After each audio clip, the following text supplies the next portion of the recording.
Me as well. Again, my name is Kirsten and I work with Lutheran Social Services. I've been there since August, so I'm still learning everything and all the congregations around the area, and so far everyone has been quite a pleasure, and I'm sure that's going to continue this evening. So as a part of my position, I'm an outreach and engagement coordinator, and so I work with volunteer management and congregational care. And one of the projects that has fallen in my responsibilities, I am privileged to work with the co-sponsorship program. And co-sponsorship is really helping community groups and congregations get involved with our refugee families who we are seeing every single month, every single week that we are open as an agency. Lutheran Social Service a little bit, but we are excited to have the co-sponsorship process. We have an orientation for people to come, and Karen and a few others were there, and then they handed in a form to me and said, absolutely, we are ready to do this. So this is why you're here this evening, and it's really exciting. A few things just before I start. Can everyone see this? Can you see this, Karen? I can. Or maybe you can see my computer. Let me know. Can you hear me okay? Mm-hmm. All right. If any of that changes for some reason, please let me know. If this stops working, we'll figure it out. But just to start off, who are refugees? If someone hasn't read this yet, can anyone tell me what it is without looking? Okay, we'll just read it. It's outside of his or her country of national or habitual residence, has a well-founded fear of persecution based on race, religion, nationality, or membership of a particular social group or political opinion, and is unable or unwilling to avail himself to the protection of their specific country. Now, refugees, there is also something as an asylee. Asylees are refugees but have entered the United States already or another country with a valid U.S. visa and request asylum post-arrival. This means that they seek asylum at the point of entry. So either they still are refugees, so they have that well-founded fear.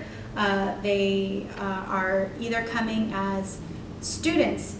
They've been studying here for a while, something happens in their home country, and they don't feel safe going back for any kind of reason. They can then seek asylum at a point of entry, or anyone coming over can also then do that, but they have to be already here in the United States. All asylees are refugees, but not all refugees are asylees. And we serve both of those kinds of people as well. Refugees in the news right now, presently, nearly 60 million people have been displaced, and that's the highest number since World War II, and 19.5 of those are considered refugees. So there are displaced people and there are refugees being one category of a displaced person. 4.4 million are registered Syrian refugees, and currently they're mostly in Turkey, Jordan, and Lebanon. And this number has been increasing since 2011. So this isn't just since last October, it's been since the whole conflict started. Other populations that we do see, Afghani, Somali, South Sudanese, Sudanese, Congolese, the Congo, and also Iraqi as well. And since the 1 million people fled to Europe, since October, 40% of those have been Syrian. But we see, right now, we only have a few Syrian families, and we can get to that later, but we'll talk. I just wanted to give you a little bit of an idea of the path to resettlement, what happens before they arrive here. Once they arrived here, they're almost at the end. There's been a long journey that they have gone through before they even arrive here. So the pathways faced by refugees, there are 4 different ways. They are waiting, whether in refugee camps set up by UNHCR or other NGOs, and those camps can either be in cities or they can also be in tents. So as we're seeing right now, especially with crisis in Turkey and Jordan, a lot of those are tents, but some of them are also living in cities right now. Two, they're voluntary repatriating. So they're saying, okay, this isn't worth it. I want to go back to my home. I understand the risk. And so they return to their country of origin. They can also have the opportunity to regain status in the second country where they have fled to while waiting, which then gives them, the place where they can work. They give them their papers, and they are able to, if it's a different language than the language, go to school. Their kids are able, adults are able to work, and so on and so forth. The last option is resettlement in the third country. This is less than 1% of all refugees in the world. So we talk about the numbers of people coming into the U.S. right now, which I will unveil, but that is still, out of all refugees in the whole entire world, so not even just people coming to the U.S., that is less than 1% of all refugees in the world.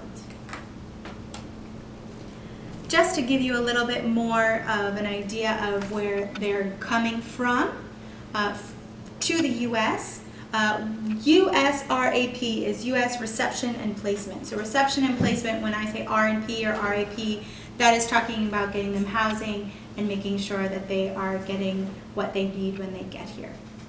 So with that program, we have people coming from all over East Asia, Europe, Central Asia, Near East, which also includes the Middle East, which would include Afghanistan, Syria, and Iraq, and Iran, Africa, Latin America, and also we have an unallocated reserve. So if people are coming from different places and are seeking asylum, there are a few spaces that we can give them refugee status.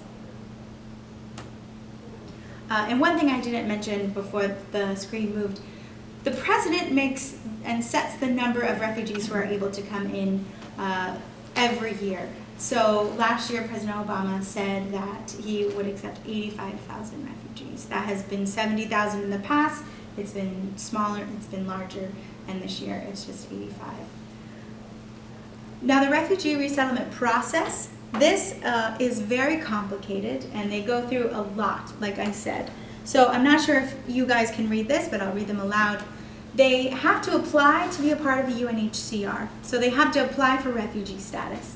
So they can apply, and right from the get-go they can be denied, and it's over.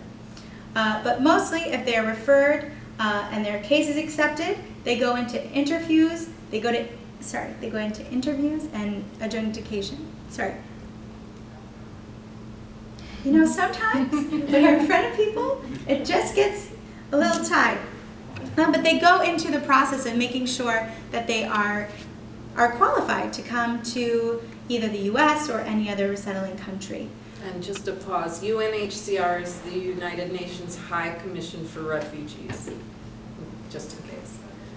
If there is ever an acronym, which I say a lot of them, we use a lot of them in the refugee resettlement world, please raise your hand if you don't understand, because I sometimes forget that, so thank you, Karen.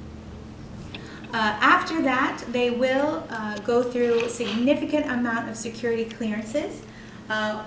I will be passing around as I speak an infographic that the White House actually put through in November. This 5-page document is all of the security clearances that they have to go through. Now this is specific also for Syrian refugees right now, and I will just pass this around, but just take a look on the different processes that they have to go through. It's quite intense. How many people have had a background check? Keep your hand raised. For like a criminal, like for an employer. Yep. Yeah, okay, right. How many of those have expired and you have to redo them? Probably. How long do they usually last for? Depending, but has anyone ever had to renew them, or did you have to have another one after a certain amount of years? Clearances. So if one of these security clearances expires when a family is going through their process, or one person in the family, they have to start all over again. Everybody? So it's a big deal, and it's very, very, very arduous. They also then, once they're cleared, with security reasons. They also have to be cleared through medical screenings. So that is also a whole nother process of making sure that they're physically fit to come to the U.S. Depending on different specifications, they might then be chosen to be resettled elsewhere. Once they have been accepted, they then go through overseas cultural orientations.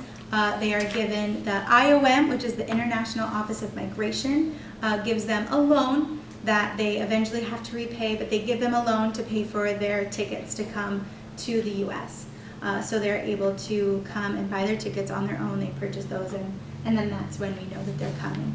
And then they arrive here to our offices or to the airports, and then we work with them from there. Just a little bit more, you guys are going to see that on the document that I'm passing around, but the security checks on refugees are, again, very, very, very hard and very, very, very long. These are just some of the processes that they have to go through before they're even accepted. And through some of these, they might be denied for some reason. But there's a lookout and support clearance. There's they have to go through fingerprinting. They have to go through biometrics. So all of this list of things that they have to go through just to make sure that they are actually who they say they are and that they are a safe person. And this doesn't even start with the enhanced process for Syrian refugees right now. The Syrian refugees are going through even more than this list right now. So just as Karen was starting to talk about a little bit more, who resettles refugees? The U.S. is one of, I'm forgetting the exact number right now, but there are many different countries that resettle